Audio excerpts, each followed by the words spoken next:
So before we close this service, since alam niyo naman yung tema ng movie, ano po yung tema? Ano po yung pinag-uusapan? Tahanan, okay? Tahanan, home. So, pamilya. Para doon po sa ating mga... Sino po yung ngayon lang naka-attend dito? Pakiwagay-wagay ang inyong mga kamay first time. Hindi ko kayo makita, medyo maliwanag. Ayan. Para doon po sa mga first-timer, kami po dito sa Juhia. Juhia is Jesus Our Hope International Assemblies. Pangalan po yun na nakarehistro sa SEC. Hindi po yun ang mahalaga. Okay? Ang mahalaga po dito sa grupong ito ay kung ano yung ginagawa namin.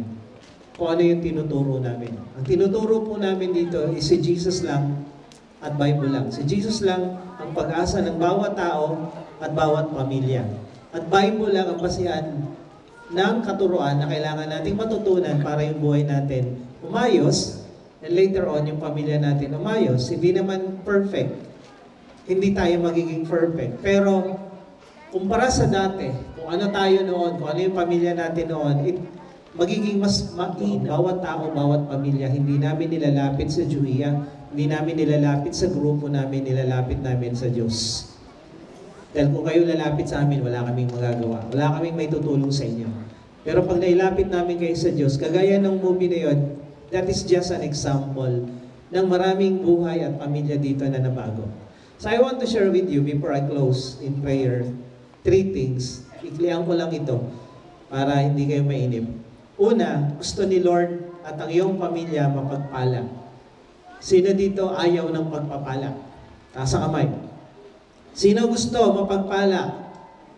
Ayan. Yan ang unang-unang plano ng Diyos. Nung nilikha ng Diyos si Adan, si Eva, at ang sabi ng Diyos sa kanila, humayo kayo magpakarami.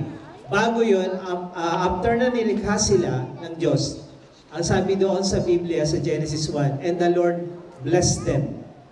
Pinagpala sila ng Diyos. At ang sabi ng Diyos sa kanila, umayo kayo at magpakarami. Ibig sabihin, yung lahi nyo ay lahi na pinagpala. Yung pamilya nyo, pinagpala. Dahil pinagpala sila ng Diyos. Bless. Ang problema, may diablo, may demonyo. Pumasok sa kwento, pumasok sa eksena. Kanina, meron ding demonyo, di ba? Hindi nga lang pinakita.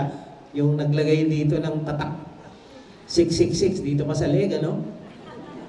So, ang demonyo pumasok sa kwento ni Adan at ni Eva. Yung pamilyang ginawa ng Diyos, binuo ng Diyos, siya pang nagkasal, gumulo, nagka-problema, at sumunod na saling lahi. Nagkaroon sila ng mga anak, nagpatayan yung anak nila, si Abel, si Cain. At sumunod na saling lahi, problema na ang dumating.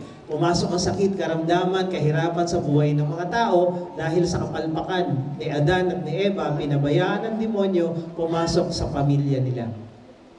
So, originally, ang plan ni Lord ay to bless. Ngayon, ang buong mundo ay nasadlak sa kahirapan, sa problema, sa sakit karamdaman.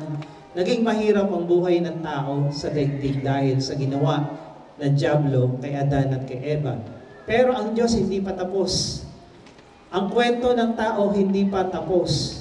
Gumawa ang Diyos ng kaparaanan paano yung nasirang buhay at pamilya ni Adan at ni Eva at nung saling lahi ay masolusyonan.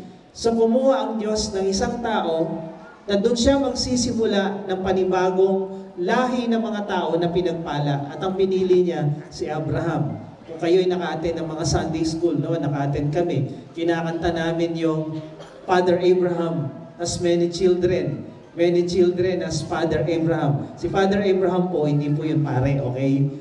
Si Father Abraham po, yun tatay ng bansang Israel. Kinikilala si Abraham na siya yung father ng Israel, ng relihiyon at paniniwala ng Hudyo, ng Kristyanismo at ng mga Muslim. So ito, tatlong monotheistic religion ay naniniwala na si Abraham ang kanilang pinanggalingan ng paniniwala. So ngayon, sabi ni Lord kay Abraham, Genesis 12, verse 2 and 3, I will make you into a great nation. Gagawin kitang dakilang bansa. I will bless you and make you famous. Pagpapalain kita at makikilala ka sa lahat ng bansa, buong mundo. At totoo naman yun, kilala siya hanggang dito sa atin. And you will be a blessing to others. I will bless you and you will be a blessing. I will bless those who bless you and curse those who treat you with contempt. Ang sino mang gumalaw sa iyo at hindi gumawa ng mabuti sa iyo, susumpain ko, sabi ni Lord kay Abraham. And all the families on earth will be blessed through you. Gustong-gusto ni Lord na pagpalain ang bawat tao, bawat tahanan, bawat pamilya. Kaya lang, ang dyablo naman gustong-gusto niyang sirain ang bawat pamilya, bawat tahanan. Yan ang masterpiece ng demonyo. Si Lord naman, trying hard talaga si Lord na gumawa ng kaparaanan. And God made everything para maging posible ito. At ito nga nangyari kay Abraham, sabi ni Lord sa pamamagitan mo, Abraham, pagpapalain ko lahat ng all the what? Families. Sabi mo sa katabi mo, families. Lahat ng pamilya sa buong mundo, pagpapalain ko, sabi ni Lord, sa pamamagitan mo, Abraham. Through you. Dahil sa lahi ni Abraham, lumitaw si Jesus Christ. Now, laktaw tayo sa bagong tipan sa Galatians 3 verse 9. So, all who put their faith in Christ share the same blessing Abraham received because of his faith. Pag tumanggap ka kay Jesus bilang Panginoon at tagapagligtas ng buhay mo, lahat ng pangako ng Diyos kay Abraham, para din sa iyo yun. Ano yung blessing? Ito yung blessing. Ang blessing na to ay spiritual. Ano yung spiritual? Mapalapit ka sa Diyos. Dumating yung panahon, pag namatay tayo, dalawa ang destination natin. Langit o impyerno.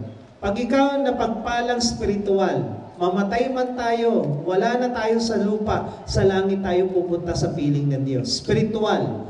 Ano pa? Physical. May sakit karamdaman ka, kaya kang pagalingin ng Diyos. Material, financial, dito. Nung nagsimula, yung mga taong mamatay dito, iba 2 years pa lang. Alam ko yung kwento ng buhay nila, kung gaano kahirap, kung gaano sila kaproblemado. Pero unti-unti, nakabili ng sasakyan, nakabili ng bahay, nagkaroon ng negosyo.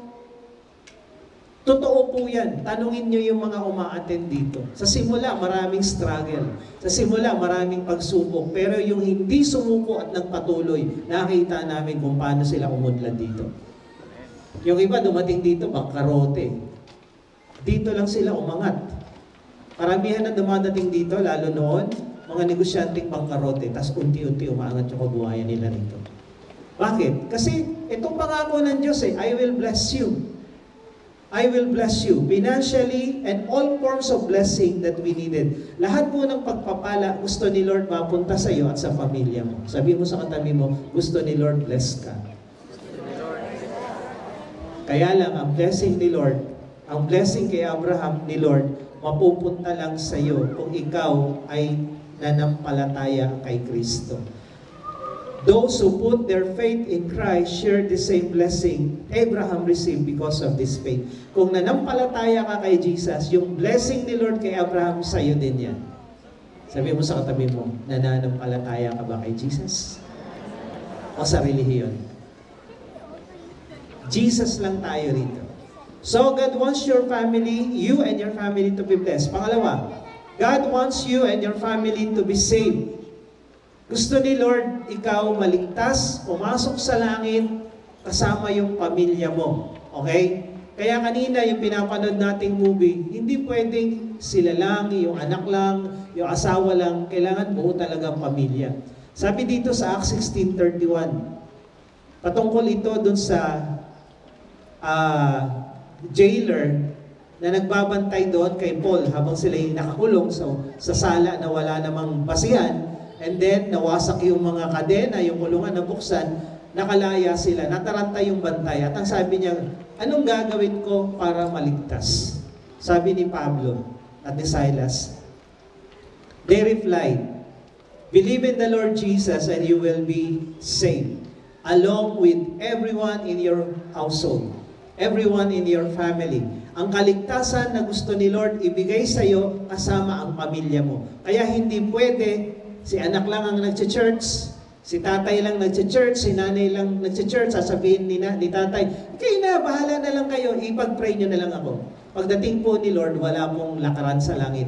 Kung sino yung nandito, kung sino yung nakasakay sa bus, siya lang makakarating sa destinasyon. Pag wala ka doon, hindi ka kasali. Hindi ka kasali. Hindi pwedeng, okay ako, Lord, yung anak ko, idamay mo na ha, bahala. Yung kabutihan ko, bayad na siya. Hindi. Personal po ito. Ang pagbiyahe po sa langit ay personal. Ang pagbiyahe sa isang lugar na pupuntahan natin, personal. Kung hindi ka nakabook ng ticket sa aeroplano, hindi ka makakarating sa destinasyon mo. Kung hindi ka nakasakay sa bus, hindi ka makakarating sa destinasyon mo. Kung hindi ka nakasakay spiritually kay Lord, hindi ka makakarating sa langit. Kailangan nakasakay ka. Kailangan nandun ka. Hindi pwedeng may tagalakad ka. Sila na lang. Pag-pray nyo na lang kung hindi po pwede. Personal po ito. Kaya pag naligtas ka, unti-unti, yung pamilya mo dapat madala mo. So sabi dito, ang kaligtasan na tinutukoy po dito sa original na Biblia, original na Bible po natin na sulat sa Greek at sa Hebrew, at ang kahulugan po ng save na yon, ito po ay kaligtasang spiritual. Kung paano yung blessing spiritual, physical, material, financial, at kung ano-ano pa, ganun din yung salvation na tinatawag. Ito po merong spiritual na aspeto. Ano yung spiritual na aspeto? Pag ikaw niligtas ng Diyos spiritually, yung kasalanan mo na umaalipin sa iyo, patatawarin ka ng Diyos at palalayain. Ako po ay talamak na loko-loko. Siguro yung testimony doon sa movie na yon, lasenggo, adik, hindi ako sugarol, yun lang. Nagsusugal ako kasi kailangan namin kumita, nadadaya kami sa mga patay. May kasama akong Sputnik na magaling sa baraha, ang tawag nila hustler.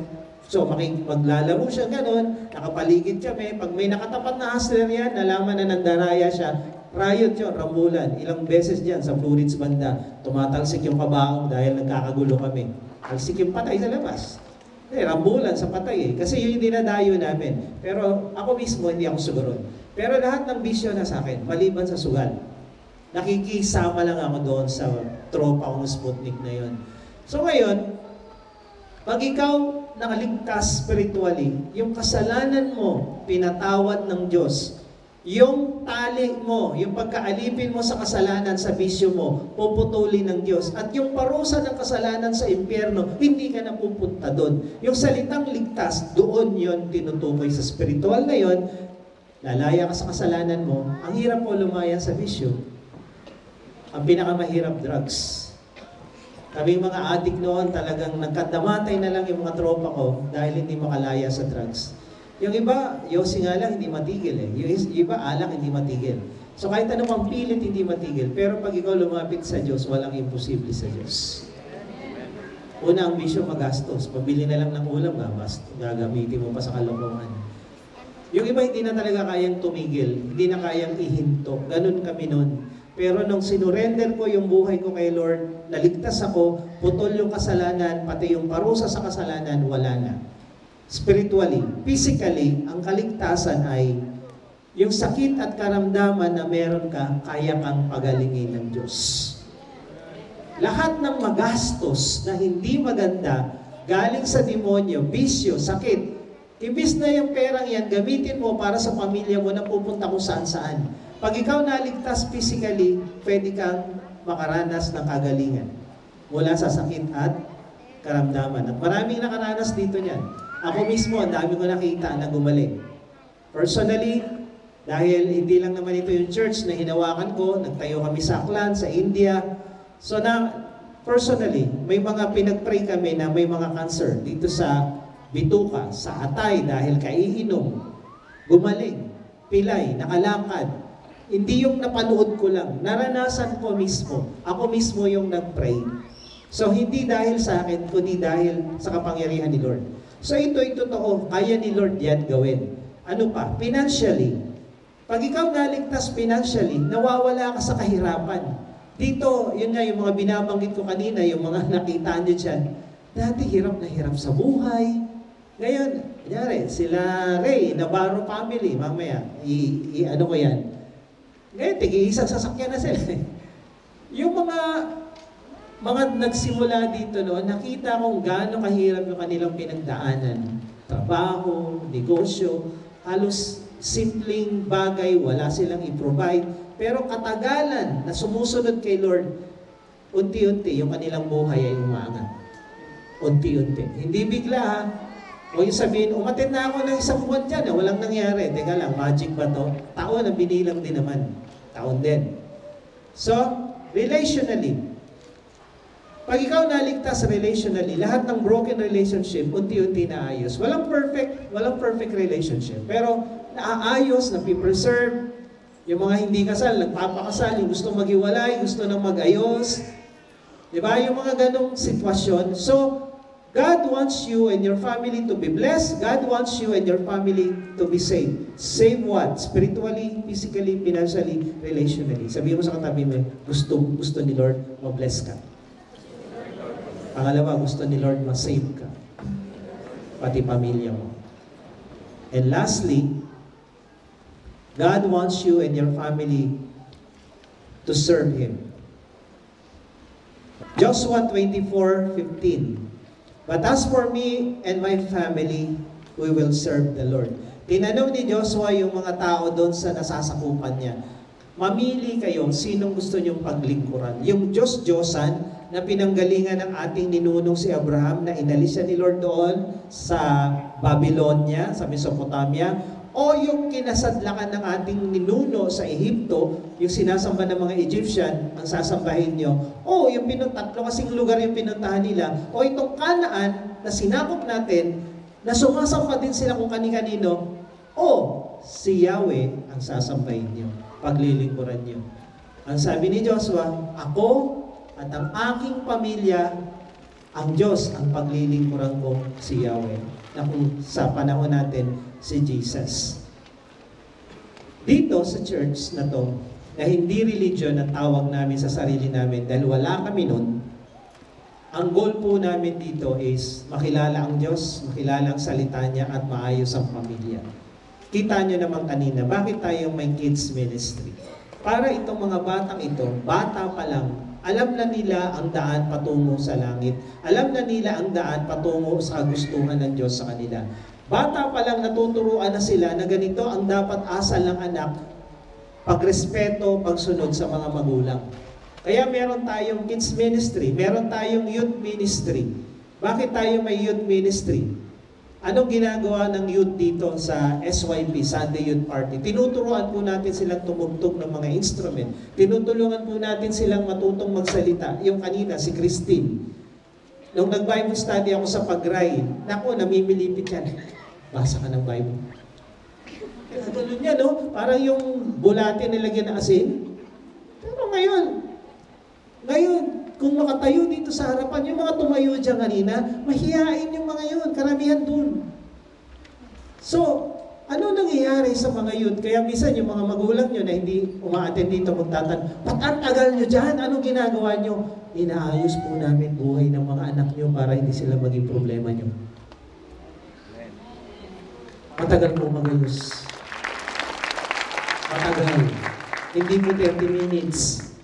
Kaya matagal. Huwag kayong magtaka. Ba't ang tagal yung church na yan? Church pa ba yan? Yes po. Lalo na yung mga nag-abroad ng mga mister, no? Pag nandito yung mga misis nyo, safe.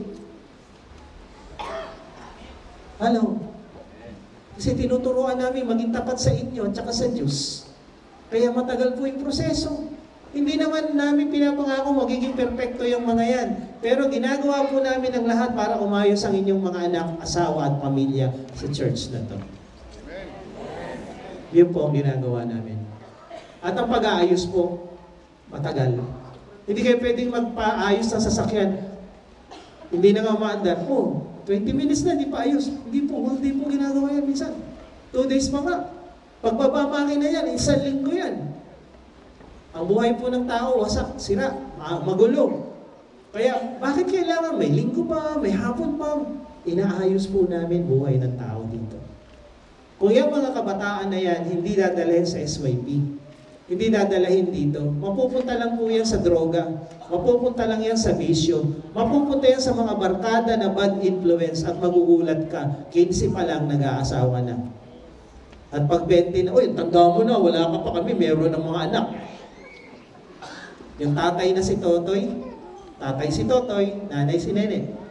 Yun ang kalagayan ng marami dito sa Antipolo. So bakit meron tayong ganito? Gusto nating ayusin ang buhay nila. Bakit may couples ministry? Gusto nating maging matinong magulang yung mga mag-asawa. Gusto nating maging maayos ang kanilang relationship. Hindi madali. Kami napapagod sa ginagawa namin. Pero this is what we do. So, ito po yung Juhia Masinag. Hindi po religion kami. Ito po ay instrumento ng Diyos in a biblical way, in a Christian way, na ayusin ang pamilya nyo dahil ang maayos na pamilya pinagpapala ng Diyos at masaya. Sabihin mo sa katabi mo, gusto mo ba? Gusto mo bang maging masaya yung pamilya mo? Tanungin mo, gusto mo ayaw? Walang matinong tatay, walang matinong nanay, walang matinong anak na magsasabing ayoko ng masayang pamilya. Wala. Kaya lang, in reality, hindi talaga masaya yung pamilya mo pag magkaroon ng problema. Pag mayroong isang gumawa ng kasalanan sa pamilya, o dalawa, o lahat, lalo na, hindi masaya at hindi pinagpapala yung pamilyang yan. Dito, yun ang ginagawa natin. We want every family, every home to be blessed, to be safe, and to serve God. Na pag Sunday, nagyaya yung isa, tara, punta na tayo sa SM, Cinema 2, Cinema 1. Susunod. Sasabihin nung tatay, kayo na lang. Hindi, yung tatay mismo magsabi, tara na!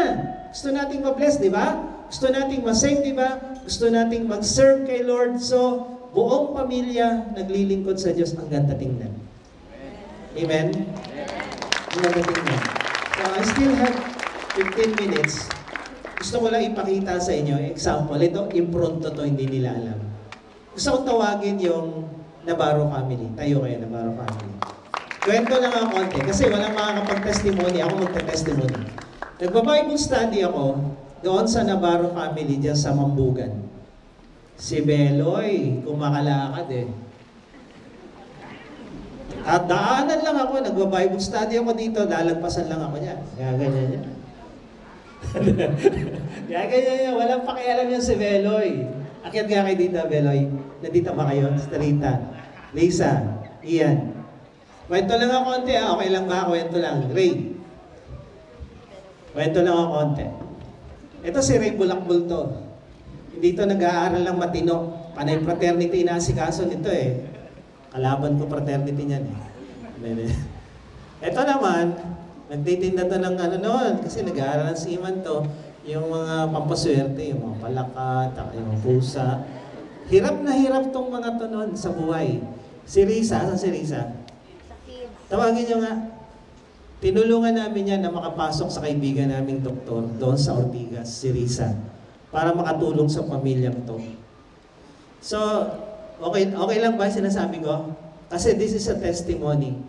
No? This is a testimony kung ano yung totoong nangyayari dito sa mga tao ito. So, after sometimes, no, si Beloy nawala ng trabaho. Kami yung nag-welding doon sa church sa sa third floor ng Masinag Market. Siyempre, wala siyang trabaho. Ang dami naming oras para i-welding yung mga doon, yung mga rehas, saka yung pinto para magsisimula pa lang gamitin yung church doon sa third floor ng Masinag. So doon siya naging kay Lord, nagkaroon siya ng oras dahil nawala siya ng trabaho. Ngayon, lagi ko siya nakakasama. So dati wala siyang pakialam. Ang nagsisimba lang noon, si Risa at si Rita. Itong mga to, wala to eh. Alam niyo, mayayabang yung mga lalaki, di ba? Lalo tatay. Di ako pwede dyan. Di ba? Di ako pwede dyan. So yun, ito yung kwento nila. Pero, tuloy-tuloy sila dito sa church. Nakagraduate, nagbarko na to. Nakabili ng sariling barko, ngayon nakabili ng sariling sasakyan. Si Ray nakagraduate ng engineering. Si Risa, head nurse ka na ba ngayon sa Fatima? Supervisor, nurse. Imagine mo yun. Palakpakan niyo sila. Palakpakan niyo sila. So, God wants them to be blessed. And it happened. And God wants them to be saved. And it happened. And God wants them to serve as a family. And it happened. Ngayon, itong pamilya dito po sa Juhia, pamilya po, kaya nakita nyo kanina. So, ang connection ng pamilyang ito nag-asawa, si Ian, natawagin mo yung asawa mo. May dalang bata, si Steph, kung pwede mo ba. Si Ray, si Joyce. Asa si Joyce? So ito sila Joyce, sila Joey. Joey, hindi kaya, akyat kayo. Sister Girly. Joey. Nandiyan ba kayo? So tingnan nyo how this family connect. Okay? Domingo family. So from Navarro, napunta sa Domingo family, this is family church. Okay? Para alam nyo na, ay, pamilya pala, hindi pala nakakahiya na buong pamilya nandiyan kami at kasama yung tatay. Yes, hindi po nakakahiya. Yan. Ito naman, ang kwento naman nila, nagsi-church na sila dati. Medyo si Joey mabait to eh. Hindi ito kagaya ni Veloy Nesnavero eh. Okay? So, this is a family na nagdugtong-dugtong. Isa pa akong pamilyang tatawagin. Magsino family. Okay, kwento ko rin to ha. Nandiyan ba si Andy Boy? Bro, baba ka dito. At lahat ng Magsino, doon kayo sa kabila. Sige, impronto lang to ha. Gusto ko lang ipakita sa lahat, lalo sa mga bisita natin. This is a family church. Lahat ng Magsino, akit kayo dito. Si Andy, ganyan din yan. Isnavero din yan. Siyempre, tatay kami, matigas kami. Hindi kami makukuha ng Bible lang. Hindi kami makukuha sa Bible. Bote-bote pwede. Pag di ka makuha sa Bible na usapan, sa mabubuting usapan ko kayo ginukuha eh. Ayan. So, eto, ang tagal din namin nakasama tong mga to. Ang dami nilang problema sa buhay, namatayan sila ng anak, karoon ng struggle. So, the church is nandoon sa anumang pangangailangan, sa anumang support na pwede namin, akit kayo dito, anumang pwede namin gawin. So, ang tagal, unti-unti, ang una lang nag-church dito noon, si Arian, yung napangasawa ni Pastor Norman na nasa Leyte, nasa Dulag sila ngayon, sa Tacloban. So, unti-unti, and then sumunod sila, si RB ba o si Yeng? Si RB na sumunod. Ayan, ito yun eh, mga astig tong mga to eh, parang Beloy lang yan eh. So, ayan, then sila Yeng, Sector, asa ka Hector? Karugtong ka na rito eh. Tingnan nyo how dugtong-dugtong is the family. Ayan. So, yan si Ellen. So, si Andy noon, hindi talaga ito nag-church. Ang tatagal nila umuwi. Eh, nung nag-iisa na lang siya sa bahay, mukhang masarap doon ah. Ayan. So, okay, mag-alala. Meron pa isa mamaya. Mas malaki to. So ito naman, hindi angkan to, isang pamilya lang to. Ayan, sila April. So lahat sila ngayon, nagsiserve kay Lord. May dugtong pa eh, si Hector, pag tinawag yung kapatid, tsaka yung nanay, o sige nanay, kapatid. Sister Sol. Tapos yung hipag, andyan pa, di halika, Rina. O, tingnan nyo how dugtong-dugtong is the family. So, itong mga to, ganun din, ang hihirap din ang sitwasyon ng buhay nila noon. Pero ngayon, tingnan mo to, may sariling grocery, di ba? May Grab na services. O, may representative tayo from Malacanang, di ba? Taga Malacanang yan. Tapos, ayan. O ito, nakabili na rin ng isang barko to ngayon. So, dugtong-dugtong sila. Kaya kung akala nila, sila na yung pinakamalaking pamilya dito, o tinatawagan ko si Nestor, tsaka si Brother Noli, Marcaida. Tingnan natin kung malaki kayo. Halika. Sige. Brother Noli, nandiyan ka ba? Akyat po kayo dito. Brother Nestor. O lahat ng Marcaida at konektado sa Marcaida, tayo at pumunta kayo dito. Dami nila. Sila Rolly. Kasama na Ibias dyan ha. Basta Marcaida, Ibias, dugtong. Tayo. Sige, akyat po kayo dito. Yan, sila Rolly. 2 years pa lang yan sila dito. Sila Paulo. Nakita ko kung paano yung blessing na unti-unti. Hindi naman sila umangat na yumaman ng todo agad. Pero may improvement eh. Di ba? I-correct nyo ako pag mali. Pero nakikita ko, ayan, nakabili ng sasakyan. So these people, okay, ayan, sabi nyo malaki kayo ha. Tingnan nyo to, tingnan nyo to Marcaida kung, ayan. So dito kayo sa gitna, ayan. Ayan. Sige, akyat lahat ng bunga ng Marcaida dyan, tsaka Valdez, tsaka Ibias, dugtong kasi yan eh. Cruz, pati Cruz na rin, kasi kay Sir Ethel. Cruz, yung mga taga-kondo, baba kayo. Huwag kayong mahiya. Diyos ko naman, ang gaganda nyo eh. Asa sila Ann? Sila Jonas, baba kayo dito. Ayan, ito si Christine, halika, Christine.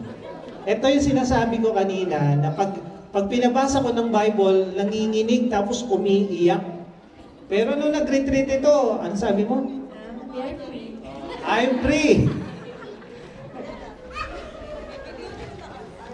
Ayan. Asa si Victor. Kuya Gat daw. Asan ka? Big.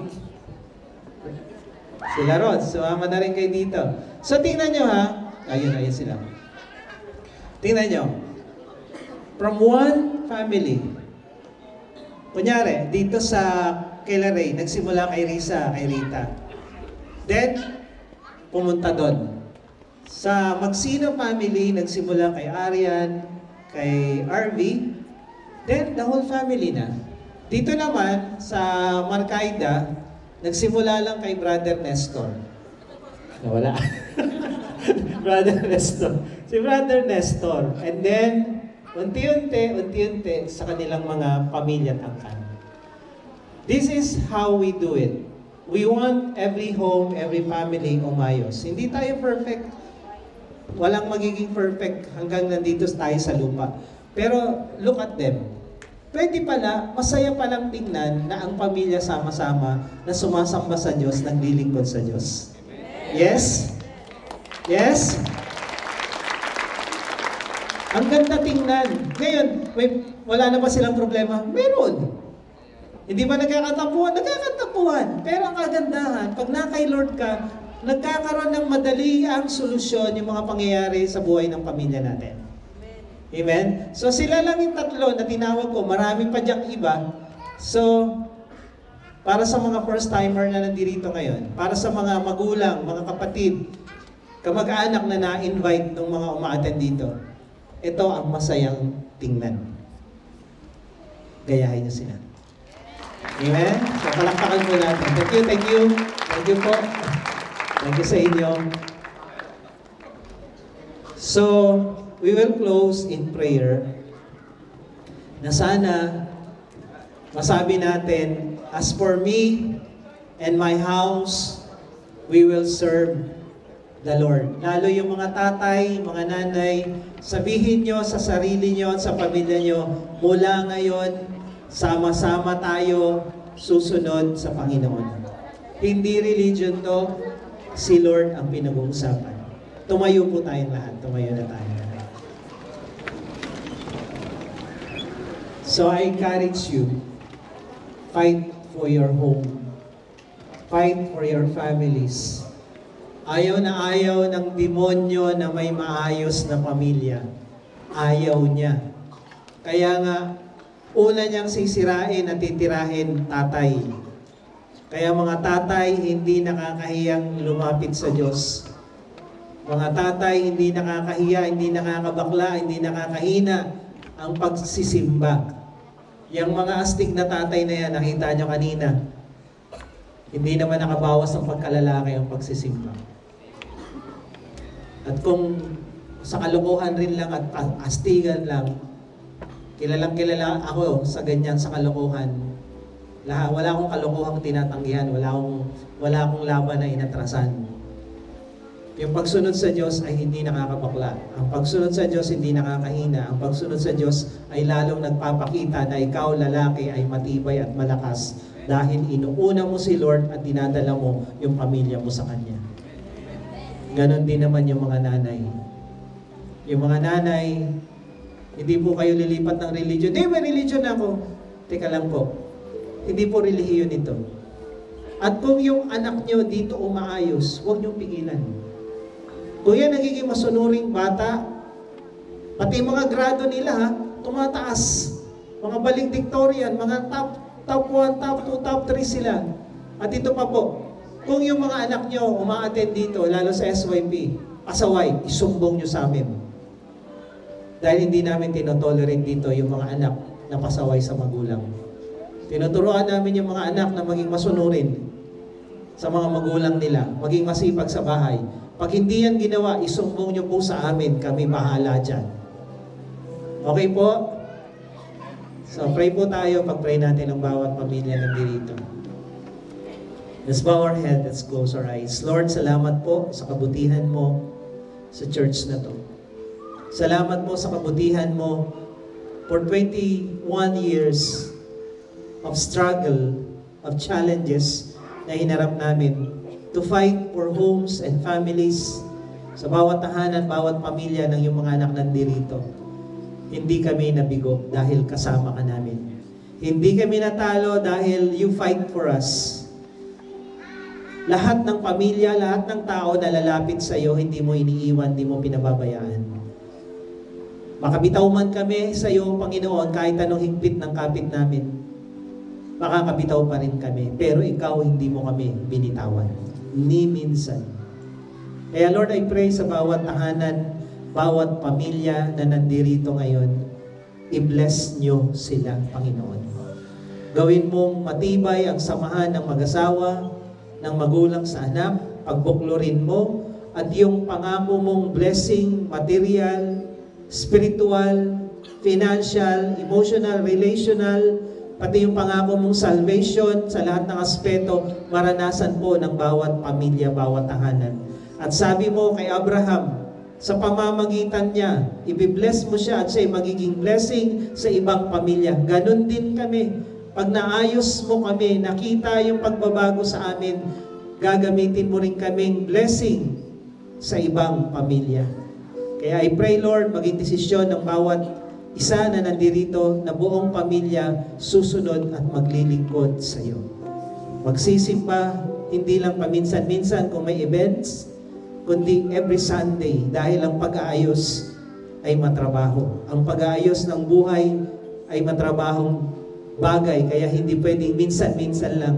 Kaya Lord, tulungan mo kami that every Sunday we will be here, we will listen to your word, and we will be changed by the power of your Holy Spirit. Kaya speak blessings sa bawat tahanan, bawat pamilya. We speak abundance sa kanilang finances. We speak healing sa kanilang mga katawan na may sakit. We speak miracle sa mga sitwasyon na imposible. Kaya Lord, we claim na lahat ng mga anak mo na umaattend dito sa Juhia Masinag, the whole family will be saved. The whole family will serve you. Thank you, Lord. We give you praise. We give you all the glory and honor and thanksgiving. In Jesus' mighty, mighty name we pray. Amen. Amen. God bless you all. See you again next Sunday. Sana hindi po ito yung minsan nyo lang pag